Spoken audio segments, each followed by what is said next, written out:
Here we have an example of the law of squares. If you have everything in order, as we are used to, add up all of this row,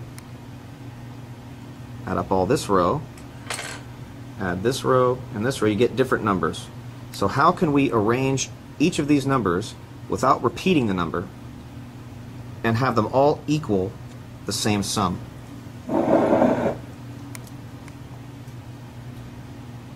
This is what some people refer to as I Ching math, or Low Shoe's magic squares, or John Searle's law of squares.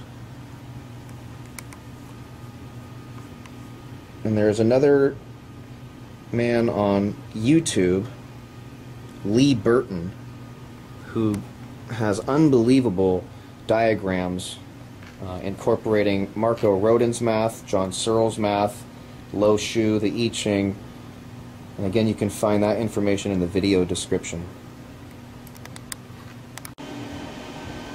Here we have some of the neodymium cores for the rollers.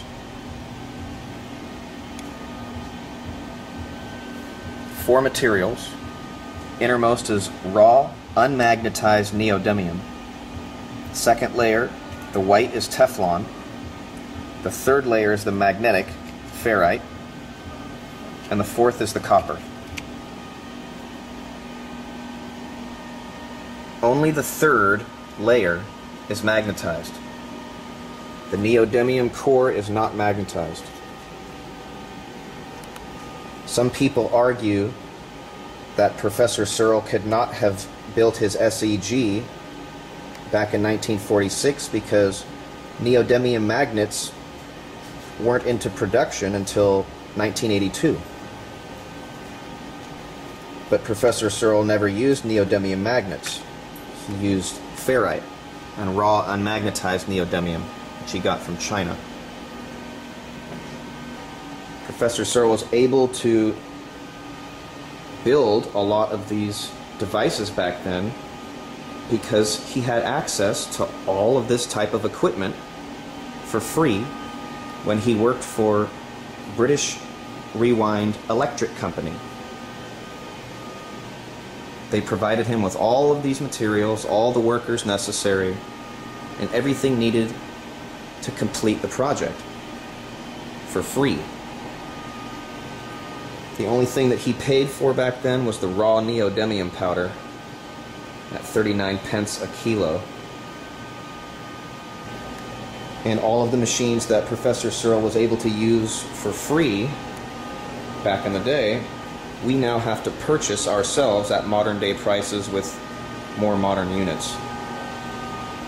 Here's an example of what happens if you don't get your materials and figures right. And here's one of ours. You can see quite an improvement. And that's all oxidation from the neodymium? Right. Our material holds up far better. Like, these are 4 years old. It should have turned to dust by now. They're not coated with anything? That's just... No, it's just bare. And this is proprietary to our research. This allows us to work with the material in normal atmospheres and not in an argon chamber. And once the SEG is up and working, oxidation is completely prevented because there's an excess of electrons preventing the chemical reactions it makes for oxidation.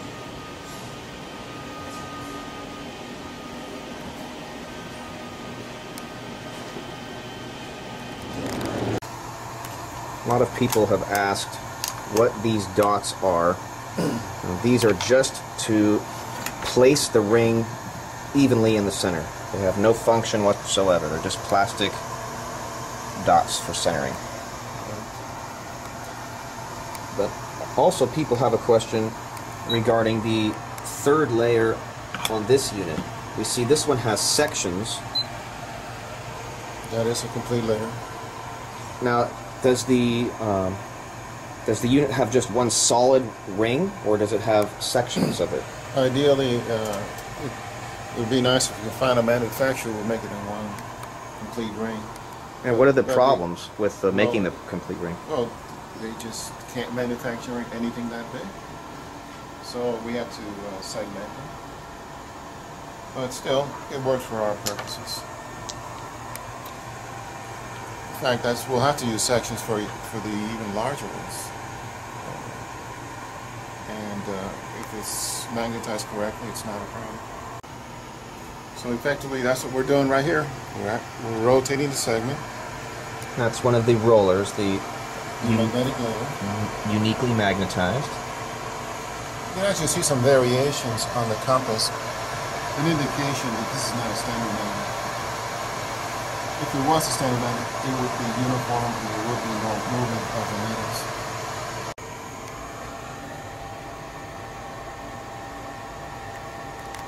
As an electric engineer, we know that rotation is this way. That's one vector. 90 degrees to that is the magnetic. That makes sense. Therefore, the electric has to be this way. That's the theory of operation of the ECG. And we can see the motorability of it concurs. But if currents are going through the roller, what happens?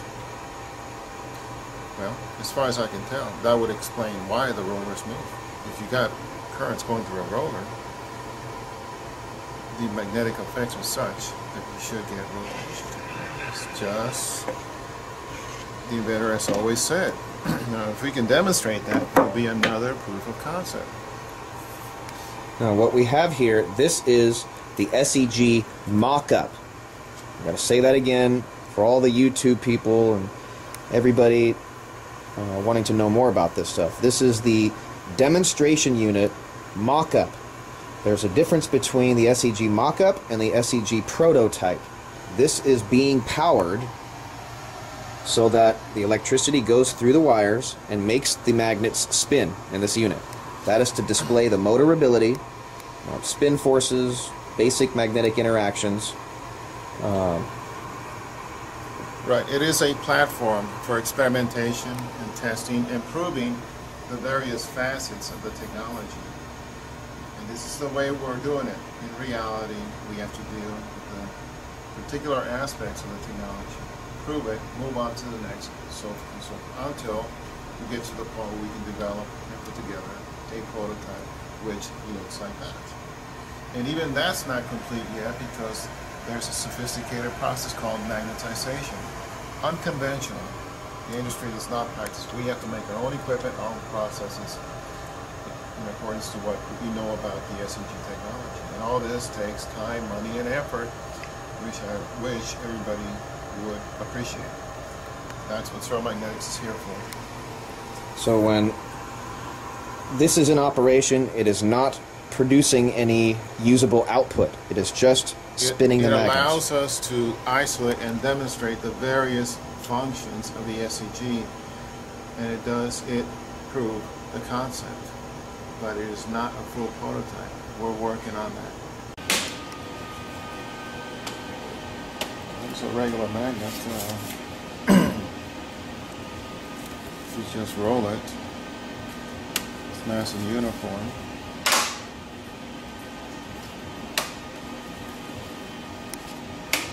But if you made an impression, you can immediately tell there's something different about it. It jumps a little bit. Yeah, that's got a wobble to it, a magnetic wobble to it. So that immediately tells you that something unusual has happened. This is not a standard magnet. Wow.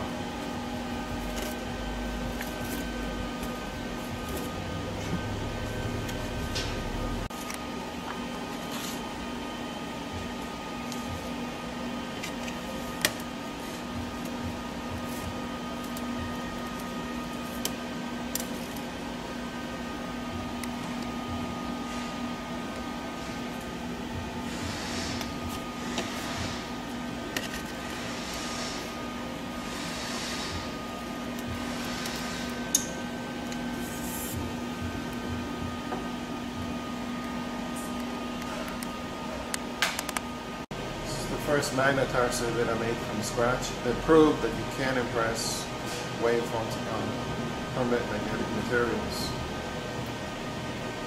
And well, this is the setup that is required. This is one of the magnetizing coils.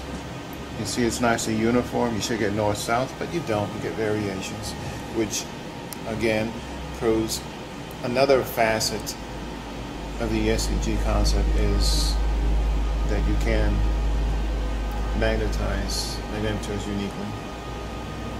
So we're putting all these facets together, and all the work that I've done has confirmed Professor John Searl's claims. So anybody that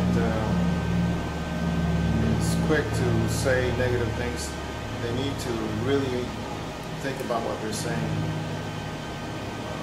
Ask yourself, are you an expert on the subject?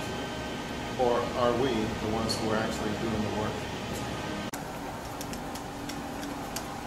Go ahead and put this near the surface of the copper ring.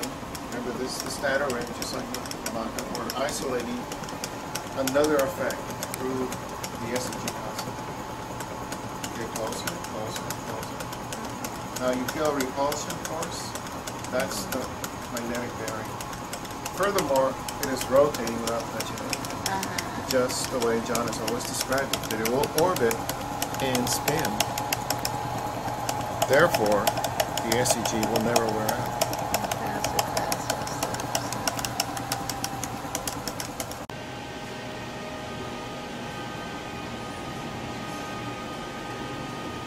Computers to help regulate the signals during the magnetization process.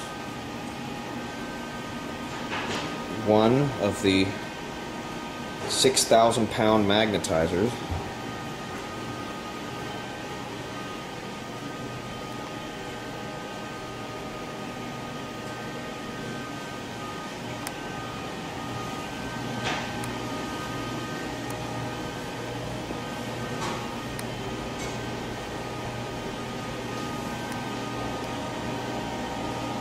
And the brand new CNC lathe.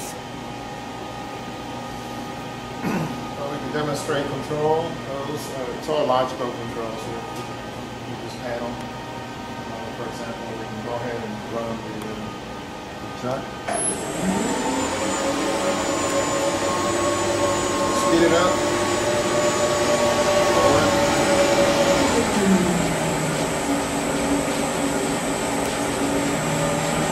This thing came from China.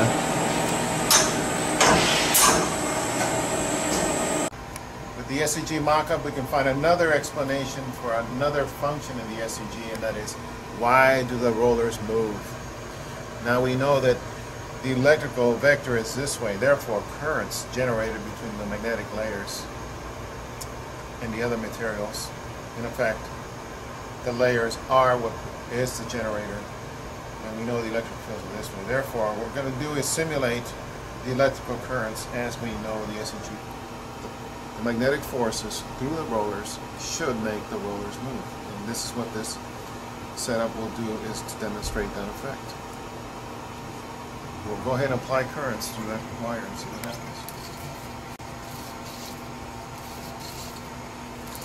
The point is, the proof of concept is there. Is that you will get rotation. And you notice, unlike a conventional motor, you don't have to flip the polarity to get rotation. It is in effect a homopolar mode. It allows you to move the direct current this way. This supports the SEG concept. It also vindicates Professor John Searl in the SEG theory of operation. Furthermore, so here at Searl Magnetics, we're in effect, anybody who is trying to debunk us, we're debunking them. And the way to do that is to proceed with progress and let the results speak for themselves.